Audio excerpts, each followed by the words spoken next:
శ్రావణ మాసం అనేది భక్తికి ప్రతీక. ఈ మాసంలో చేసే పూజలు దేవుని ఆశీస్సులు పొందుతాయని భక్తుల నమ్మకం. ఈ కథలో మనము వ్యక్తి జీవితంలో ధైర్యం, వినయం, సహనం ఇవి దైవానుగ్రహానికి మార్గం అని తెలుసుకోవచ్చు. ఊరిలో గోవింద్ అనే వ్యక్తి ఉండేవాడు. చదువు పూర్తయినప్పటికీ ఉద్యోగం రాక ఎంతో నిరాశగా ఉండేవాడు. ఎంతో నిరాశతో రోజులు గడిపేవాడు. గోవింద తల్లిదండ్రులు భక్తిపరులు. కొడుకుని గమనించిన తల్లి ఒకరోజు గోవిందతో ఇలా చెప్పింది, నాయనా, శ్రావణ మాసం వస్తుంది, ప్రతిరోజు శివుణ్ణి పూజించు, నీకు మంచి జరుగుతుంది అని. ఇప్పుడు గోవింద నిరాశతో కూడిన కోపంతో, అమ్మా, నేనంత భక్తుణ్ణి కాదు, ఉద్యోగం దొరకడం నా చేతుల్లోనే ఉంది, శివుని చేతిలో కాదు అని గోవింద తల్లి ఎంతో శాంతంగా, నమ్మకాన్ని కోల్పోతూ గోవింద, దేవుడున్నాడు, పెద్దగా కష్టపడితే ఆ దేవుడు నీకు మార్గాన్ని ఇస్తాడు అని చెప్పింది. ఆ రోజు రాత్రి అలా గడిచింది.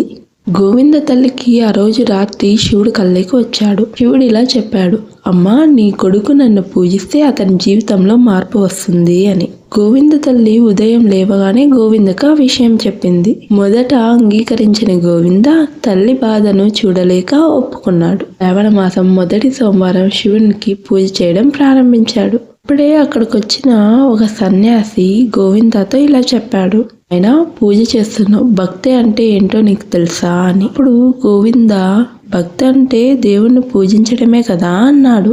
ఆ మాటలు విన్న సన్యాసి నవ్వుతూ, భక్తి అంటే దేవుని పూజించడం కాదు, నమ్మకం అని చెప్పాడు. నువ్వు నమ్మకంగా ఒక అడుగు ముందుకేసి శ్రద్ధగా కష్టపడు, ఆ దేవుడు నీకు మార్గాన్ని చూపిస్తాడు అని చెప్పాడు. గోవింద ఆలోచనలో మార్పు వచ్చింది. గోవిందకి ఒక స్నేహితుడున్నాడు. అతని పేరే రవి. రవికి షార్ట్ కట్ లైఫ్ మీద నమ్మకం ఎక్కువ. తక్కువ సమయంలో ఎక్కువ సంపాదించాలన్న తపనతో అక్రమ పనులు చేసేవాడు. ఒకరోజు రవి గోవిందతో ఇలా చెప్పాడు, ఇప్పుడు గోవింద, నువ్వు చాలా టైం వేస్ట్ చేస్తున్నావు, నేను చెప్పినట్లు చేయి, నీకు వెంటనే డబ్బులు వస్తుంది అని చెప్పాడు. ఇప్పుడు గోవింద ఎంతో ప్రశాంతంగా, చూడు రవి, కష్టపడితే ఆ దేవుడు మనకి మార్గాన్ని చూపిస్తాడు, ఆ నమ్మకం నాకుంది అని చెప్పాడు. రవి ఎగతాళిగా నవ్వాడు.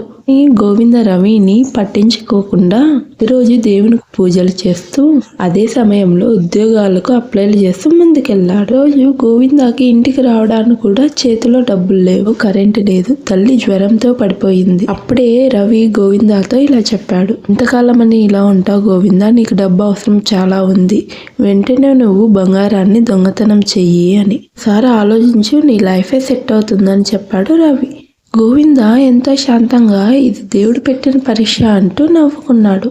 అది సరైన పని కాదని తన మనసుకి సర్ది చెప్పుకున్నాడు గోవింద. గోవింద శివుని ముందుకు వెళ్ళి ఇలా ప్రార్థించాడు, స్వామి, ఈ జీవిత కష్టాల్లో నాకు దారి చూపించు, తప్పు చేయకుండా ధైర్యాన్ని ఇవ్వు అని ప్రార్థించాడు. ఆ రోజు అలా గడిచింది. గోవిందకి పెద్ద మేనేజర్ నుండి పిలుపు వచ్చింది. మంచి ఉద్యోగం వచ్చింది. గోవింద కుటుంబం అంతా ఆనందంలో మునిగిపోయింది. గోవింద ఎంతో ఆనందంతో గ్రామంలో ప్రజలందరికీ శివాలయంలో అన్నదానం ఏర్పాటు చేశాడు.